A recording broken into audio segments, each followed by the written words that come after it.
শীতকাল চলতেছে, তাদের কথা হলো একটা, বাবা সরাসরি তো বলতে পারছি না, হুজুরে দিয়ে বলাইলাম এই শীতে আমাদের কম্বল গরম হয় না, আমাদের এখন কোলবালিশ দরকার।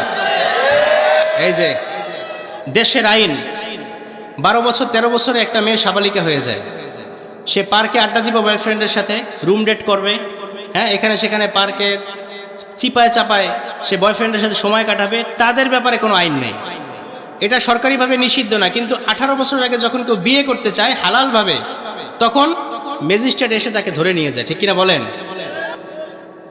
না, আমাদের কথা হচ্ছে যে যুবক ভাইয়েরা, এরপরে আমাদের বোনেরা যখনই তাদের বিবাহের বয়স হবে তখন তাদেরকে বিয়ে করিয়ে দিবেন, তাহলে তাদের সম্পর্কটা হালাল হবে। আর সম্পর্ক যখন হালাল হবে তখন তাদের গুনাহ হবে না।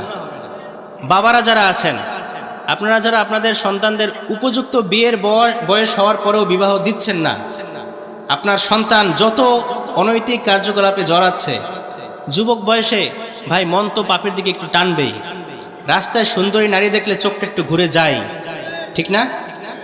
এটা তো স্বভাবজাত বৈশিষ্ট্য, আল্লাহ তো আমাদেরকে বানিয়েছেন এইভাবে করে। আল্লাহ পাক রব্বুল আলামিন নারীদেরকে বানিয়েছেন আমাদের লেবাস স্বরূপ, তো এটা হালালভাবে যদি উপভোগ করতে হয় তাহলে বিবাহ ছাড়া বিকল্প কোনো পথ নাই।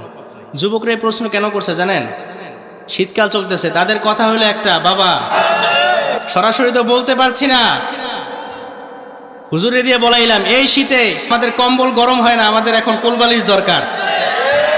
এই যে বাবারা যারা আছেন, এই শীতের মধ্যে যারা যুবক ছেলেপেলে যাদের আছে বিয়ের বয়স হয়েছে, বিবাহ করাই দিবেন উপযুক্ত পাত্রী খুঁজে। আর নইলে আপনার সন্তান যত গুনাহের কাজ করবে সব কিন্তু আপনার আমলনামা অটোমেটিক চলে আসবে, ঠিক কিনা? আহারে যুবক ভাইদের এই কষ্ট, আমরা দোয়া করি আল্লাহ যুবক ভাইদেরকে উত্তম আবেদা সালেহা জাকেরা শাকেরা উত্তম জীবন সঙ্গী মিলিয়ে দেন, চিৎকার করে পড়েন আমিন।